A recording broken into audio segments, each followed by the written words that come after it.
From the television studios of the Jack J. Valente School of Communication at the University of Houston, this is the Discovery section of Graffiti, the electronic newsletter of the College of Liberal Arts and Social Sciences. My name is John David Powell. Lorraine Stock is an associate professor of English and the recipient of the University of Houston's 2008 Teaching Excellence Award for Innovation in Instructional Technology, based on her use of modern media to teach medieval literature. And here's a bit of irony. Stock wasn't always a techie. While developing her film and literature course, she began editing film clips to show in class. Now, she designs customized web pages incorporating audio, video, and text. She received her bachelor's degree from City University of New York and her master's and doctoral degrees from Cornell University. And just recently, she attended a conference, and I think we'll talk about that right off the bat, because you, single-handedly, with a colleague, double-handedly, with a colleague, have changed the face of Daniel Defoe research for the last 50 years. Anything you learned in school, you can just throw out because of you. Well, that's what somebody said. I hope that he was right. My collaborator and I, Betty Proctor, we have been working on an argument that Defoe's novel Moll Flanders is based on the character of Chaucer's wife of Bath. And I felt pretty certain of that, and Betty wasn't so sure because she doesn't know the medieval part, but I did, and she did the 18th century part, and we put together our argument, and we felt that we had a really pretty good assemblage of compelling parallels, et cetera, and evidence, but we don't have any actual proof. And the 18th century people at the conference endorsed our paper and said that one of them told us both independently that we had changed the face of Defoe studies from the last 50 years because Defoe apparently, the conventional wisdom is that Defoe didn't use a lot of literary allusion to previous authors, to the great poets, and if he used Chaucer, then that sort of flies in the face of everything we always thought about Defoe. And so I hope we're right, but I'm going to go along with what he said and believe it. Okay, literary allusions, that's like paying an homage to someone or yes, copying the style or just lifting from the work. Sometimes, I mean, Chaucer himself never really made up a story. He was always doing translations of Boccaccio or another French writer or Dante or another author from the Middle Ages or from even classical times. And so, you know, it wasn't considered plagiarism, it was considered an homage. And later authors, all, you know, Dryden talked about about Chaucer being the father of English poetry, and people like Pope in the 18th century and Dryden both did translations of Chaucer's Wife of Bath's tale and the prologue of the Wife of Bath to her tale.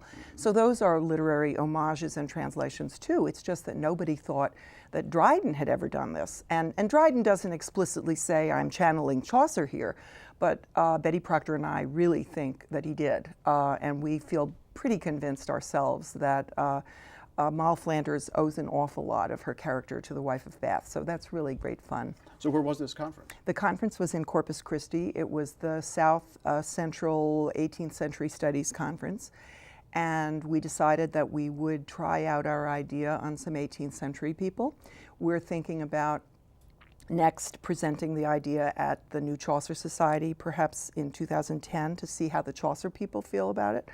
And I feel pretty confident that they'll like the idea too. Oh, sure they will. Yeah. So now what happens to all of those who studied Defoe, and is this just something they add to their body of knowledge? I think, or do they have to go back you know, it isn't just a footnote, it's a way to open up Defoe studies. You know, now if you think, well, it's possible that if Defoe was channeling Chaucer, who else might he be, you know, playing with in literary allusion? So, you know, it opens the door to thinking about his novels in new ways, which, you know, I have to be frank, when you've been working with an author like Chaucer especially, who's been around for hundreds and hundreds of years, you know, and it's hard to come up with something new to say about what he said originally. But what you do is you find ways of you know, showing his relevance in later times, and so I think, you know, Chaucer, this increases Chaucer's stock a little bit, and it also, in my opinion, increases Defoe's stock because it meant that he was reading a great poet, and I hope I'm right that you know, he was channeling Chaucer. Okay. So let's go back in the time a few more centuries, back to about the 12th century.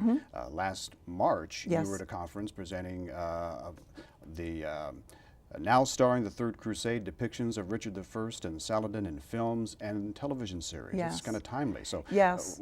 what is that about, and how Well, did it come about? Fordham University, every year their medieval studies group has a conference with a theme, and last year's theme was the Crusades. And remembering the Crusades. And I posited that I would like to do a paper, and nobody else even thought about doing this. I said, what about movies? I said, there are a lot of movies that depict the Third Crusade, and the stars of the Third Crusade then become, even in the chronicles, historians tend to single out Richard the Lionhearted. He was a bigger-than-life figure, and Saladin, who was his antagonist among the Muslims. And so I looked for movies that depicted both of them, or each one singly, and I did a paper in which I basically sort of talked about the history, the cinematic history of Richard the Lionheart and Saladin. And many of the people at the conference who were mostly, quite a few of them were historians, very traditional historians, and they had no truck with movies. You know, they wouldn't have even thought about the movies, but they found these depictions of these historical characters fascinating. There's one that is a particular favorite of mine. 1935, of all people, Cecil B. DeMille did a movie called The Crusades, starring Henry Wilcox and Loretta Young. You know, it's a typical Cecil B. DeMille blockbuster spectacular. It's in black and white, though. And it does some really interesting things with the gender construction and sexuality of Richard the Lionheart. Historians are sort of equally divided about whether Richard the Lionhearted was gay or not. I mean, they wouldn't have used the word gay in the 12th century, but you know, the idea that he was a homosexual or was at least bisexual.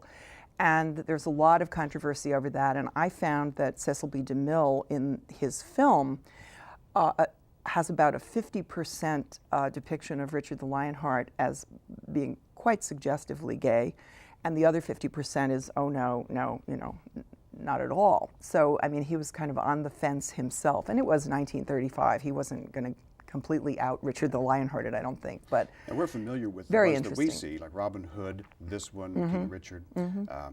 But there are international films or foreign films, especially in Egypt, I think, El Oh Nassar, yes. Saladin. Oh yes, Shaheen's Saladin is a fantastic movie, and I did show clips in my presentation, and I talk about Shaheen's movie in the paper that is going to be published out of this presentation that I did. That movie is it's an astonishing movie, and what it does is it shows the Third Crusade from the Arab point of view.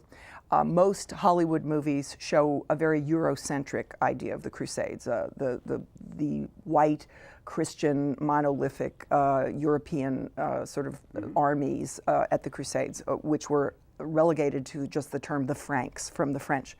You know, they're all the heroes.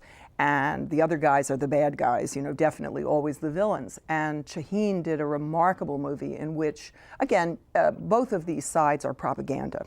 Shaheen is doing propaganda for the other side, but it's interesting that finally there was at least an attempt at making a balanced view of that war and of the antagonists in the war. And so in that movie, all the Franks are really terrible.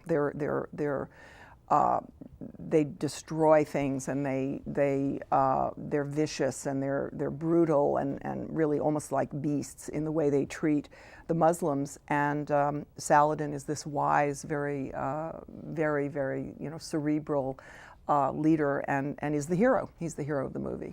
Lorraine Stock, thank you. We're going to have to get together again. This is fascinating. Yes. Well, thank you very much. I was really happy to be with you. I appreciate it. All right. And thanks for being with us, and we'll see you next time.